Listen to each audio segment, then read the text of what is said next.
Hello, good morning बच्चों। हम आज हिंदी फर्स्ट का 15 लेसन पढ़ेंगे। ऐसे थे वे। लेखक परिचय। जवाहरलाल नेहरू का जन्म 14 नवंबर 1879 को इलाहाबाद में हुआ था। 1947 में भारत की आजादी के बाद पहले प्रधानमंत्री बने।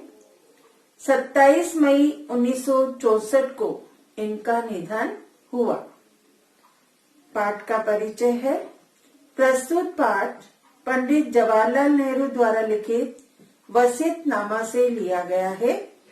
नेहरू जी की अंतिम अभिलाषा रही है कि मरने के बाद उनकी मुट्ठी भर भस्म गंगा नदी में प्रवाहित करके शेष विमान द्वारा उन खेतों में बिखेर दी जाए जहां भारतीय किसान कड़ी मेहनत करते हैं। ये जवाहरलाल नेहरू की अंतिम इच्छा थी कि उनके मरने के बाद उनकी भस्म होगी, जो जलाया जाता है अर्थिक उस शव को, तो उसकी जो भस्म होती है उसको एक मुट्ठी गंगा नदी में बहने के बाद बाकी जो बचती है उसको खेतों के अंदर बिखेरना है। तो प्लस पार्ट है। भारतीय जनता से मुझे इतना प्रेम और स्नेह मिला है कि मैं चाहे जो कुछ भी करूं इसके अल्पांश का भी बदला नहीं चुका सकती।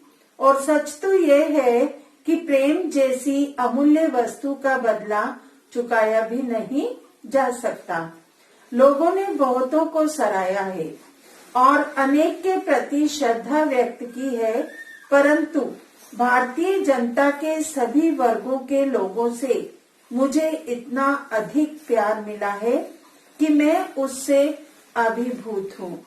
मैं केवल यह कर सकता हूँ कि जितने दिन में जीवित रहूं अपने देशवासियों के प्यार के योग्य बना रहूं। अपने अनगिनत साथियों और सहकर्मियों के अनुग्रह का मैं और भी अधिक ऋणी हूँ।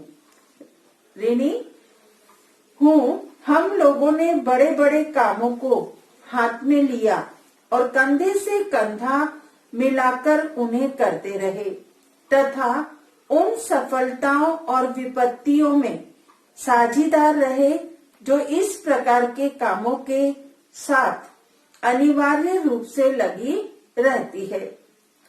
मेरी इच्छा है, अर्थात जवाहरलाल जी की इच्छा है कि मरने के बाद मेरा दाह संस्कार कर दिया जाए। यदि मैं विदेश में मरूं तो दाह कर्म वहीं कर दिया जाए और मेरी भस्म प्रयाग भेज दी जाए। उसकी एक मुट्ठी गंगा में प्रवाहित की जाए। भस्म के अधिकांश भाग का क्या किया जाए ये मैं आगे बताता हूँ। भस्म का कुछ भी भाग न तो बचाया जाए और न ही सुरक्षित रखा जाए। उसको क्या किया जाए? प्रयाग की गंगा में भस्म का कुछ भाग विसर्जित करने की मेरी इच्छा का मेरी दृष्टि में कोई धार्मिक महत्व नहीं है। बचपन से ही इलाहाबाद की गंगा और यमुना नदियों से मेरा ममत्व रहा है। जो मैं बड़ा होता गया ये ममत्व और भी बढ़ता गया। मैंने विभिन्न ऋतुओं में गंगा की विविध भाव भंगिमाओं को निहारा है।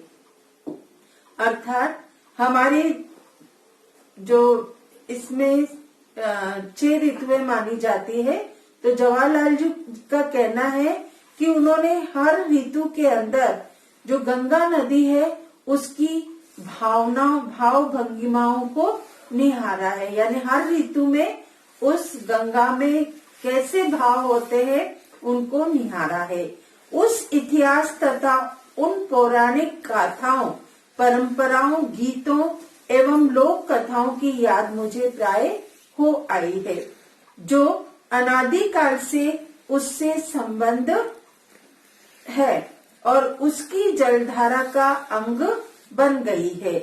गंगा तो विशेषकर भारत की नदी है। लोगों की उस पर अपार श्रद्धा है।